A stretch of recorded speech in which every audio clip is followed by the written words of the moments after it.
Hey guys, welcome back. Kamina the coach. I've been sitting here talking to nothing. I've been talking for a long time for nothing. So I may be on fast forward because I've probably done half of this video already to a camera that wasn't recording.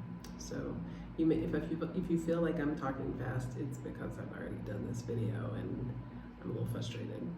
So welcome back. If you follow my channel, if you're new here, my name is Kamina the coach. I've been working and living abroad for a very long time. I'm now an immigrant in Mexico, and this is my forever home, and a lot of my videos about working and living abroad. I'm also a transracial late discovery adoptee, meaning I was adopted by parents of a different race, and I didn't find out I was adopted until I was 32. Some of my videos are related to that. I've worked through a lot of trauma, and I've processed a lot of trauma.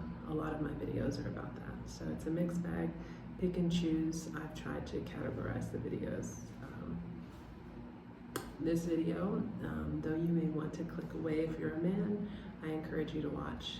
I encourage you to watch even if you are a man, because I'm sure you have women in your life. So this video is about perimenopause, and it's especially about perimenopause for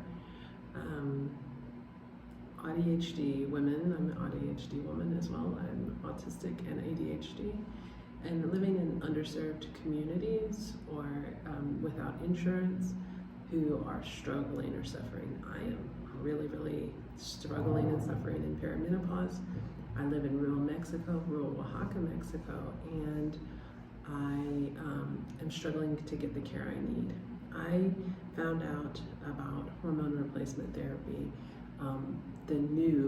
the better hormone replacement therapy, from watching a podcast. An autistic gentleman in the UK has an amazing podcast, and he has a lot of neurodivergent minds on his podcast. And there was a doctor who came on to his podcast to discuss hormone replacement therapy.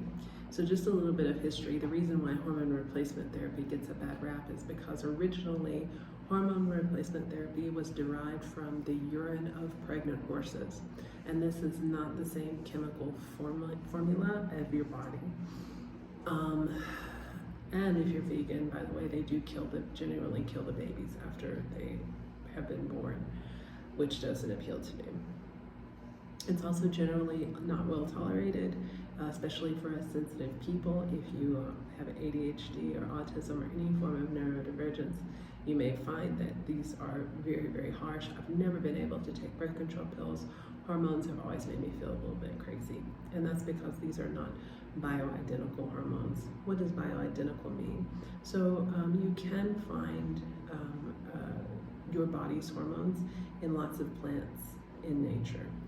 Black cohosh, soy, wild yam, have a lot of estrogen-like product in them, but it is not bioidentical. Bioidentical meaning it actually is the same shape as the receptors in your body, so that it fits in exactly the way that your own body's estrogen, testosterone, progesterone, or whatever would.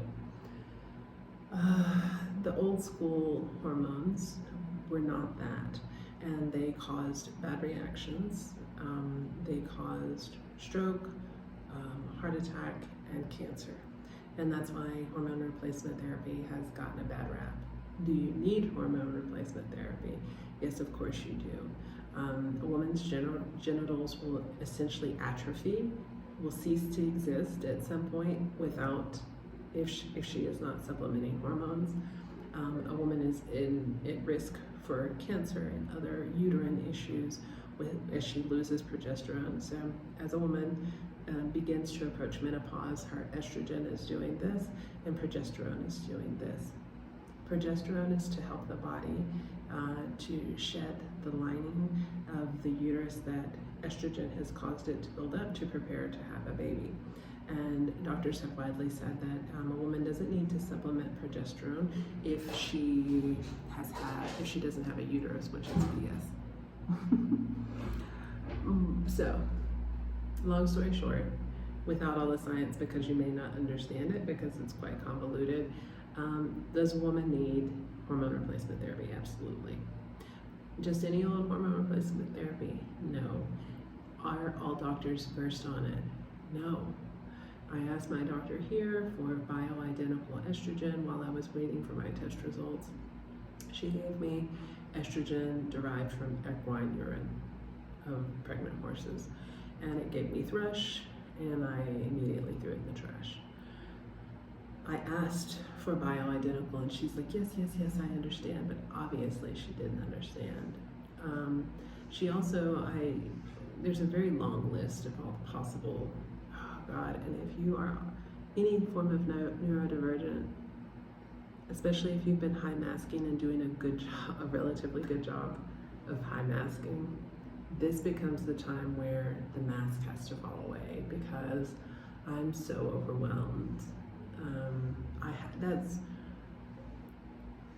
My coworkers always like, wow, you know so much about this. I just got to a point, just like my healing journey, my trauma healing journey, I just got to a point where I couldn't live like that anymore. And that's why I know so much about bioidentical hormone replacement therapy, because I've just gotten to a point where I just cannot tolerate feeling like this anymore. I have such a long list of symptoms that are all related to perimenopause, and the doctor called another doctor in, a male at that, and was like, look at this weird list of symptoms. She's a gynecologist. Why don't you know that? So this video is for people who have doctors like that. Maybe you don't have insurance at all, and you just feeling like boo-boo. Especially as an educator, the brain fog, the rage, lack of patience, pain, it's just random physical pain. It's just exhausting. So what do? Luckily, thank goodness for AI. AI's helped me figure out what kind of supplements to take. So let me see, let me grab my supplement box. So I'm taking so many supplements that I have like the grandma pill case, because I have to take a morning, afternoon, and evening supplement. So in the mornings, I am supplementing vitamin D because I'm not getting enough direct sunlight, and vitamin D will mess with you. I took a very high supplement mixed with vitamin K so that I didn't clog my veins, but now I'm down to a regular supplement and I feel better. At noontime, I am taking a DHA omega-3 supplement, and so there's DHA and EPA. DHA is the one that actually helps, like crosses the blood-brain barrier, that's actually going to help with brain health and memory. And then I am taking magnesium in the evening and a zinc supplement, a zinc with a B6. And the zinc is, I forget what it is, magnesium, of course, for sleep. We need lots and lots of magnesium at this point. I'm taking magnesium glycinate because I don't need, the citrate is going to make things move a bit more, and I'm taking psyllium husk, a large amount of psyllium husk, twice a day, so I don't need extra gut mobility. So, one, supplementing. Yes, I did have to have blood work. Yes, the blood work was crazy expensive, but I'm glad that I did, so I knew what I needed to get done. So if you're going to do blood work, you should do your blood work in your luteal phase. Your luteal phase is the week to 2 weeks after you've ovulated and before your period. If you don't have a uterus, you really need to do blood work twice so you can figure out, even if you don't have a uterus, you still have a cycle. That messed up. And it's really, the blood work was really expensive. So in doing my blood work, I discovered that my progesterone is low, extra low. My estrogen was okay, but my at the time, but my progesterone was too low. So I was able to find an over-the-counter, several different ones, over-the-counter progesterone bioidentical cream. And I don't have any way to look it up. DSA, HSA, there is a letter combination that says that this drug has been micronized, has been sent to a lab so that it is actually bioidentical. And you have to look at the label to find that. So I was able to find a cream. I bought it for myself. I bought it for my colleague who's had a partial hysterectomy. She'd been really suffering from lack of sleep and night sweats. And I'm just suffering in general. So I started my vitamin regimen, and then I got the progesterone and the progesterone cream.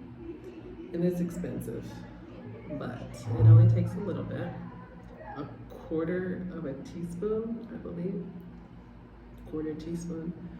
I use it every day. You're not supposed to use it every day. For somebody without a uterus, six days a week, rest one day. For somebody with a uterus, should be really using it the luteal phase, the 2 weeks leading up to the cycle.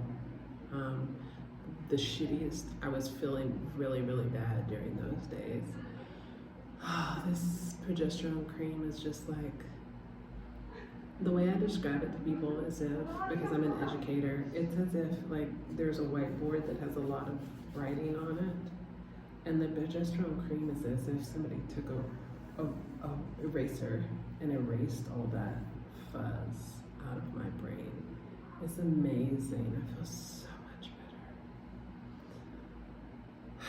However, you get things right, and then because things don't even out until you're in menopause, until you've stopped having your period. So because my hormones are still in flux, this last cycle was bad. I had a headache for 2 weeks. The day before my cycle started, and then all through, and then after, 2 or 3 days after, I had a terrible headache.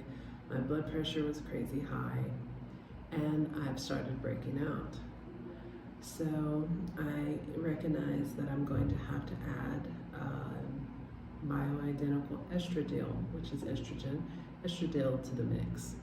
So I've ordered that, and I'm waiting on it. What causes the acne is because with the drop of the estrogen, there's nothing to control the testosterone, and testosterone will end up clogging pores. I haven't had acne at all, ever, since I was an adult, so it's been stressful. But then just the pain and the high blood pressure, so I'm going to have to up my dose of progesterone and then add estrogen. So I do progesterone in the evening, inner thighs, tummy, insides of my arms, places where you can see veins. Never on your breasts, because it can cause buildup of tissue, and we don't want to do that because we don't want to cause breast cancer. Alter places because you don't want to overload the receptors. Alter the location daily, usually after a shower, because your skin is more porous then. So I'm doing the progesterone in the evening, and I will add estradiol in the mornings. I will see if it will help some with the fine lines on my neck and on my face. But I'm really more concerned with the pain, the high blood pressure, the acne. So we'll see how that goes. But I've just had to essentially turn my AI into a medical assistant and take my health into my own hands. And there's a reason why there is a large percentage of women who unalive themselves in this part of their lives, especially neurodivergent women. And there's no reason why we should have to suffer like this alone, but since there isn't a lot of help out there, as far as like medical provider wise, and especially if you don't have insurance, there are resources out there. You can find this stuff, and you can buy this stuff over the counter. Worst comes to worst, I know that as I get older, I am going to need to take something. So eventually I will go see a doctor. Hopefully it will be in another decade or so, and hopefully the doctors will know a bit more by then.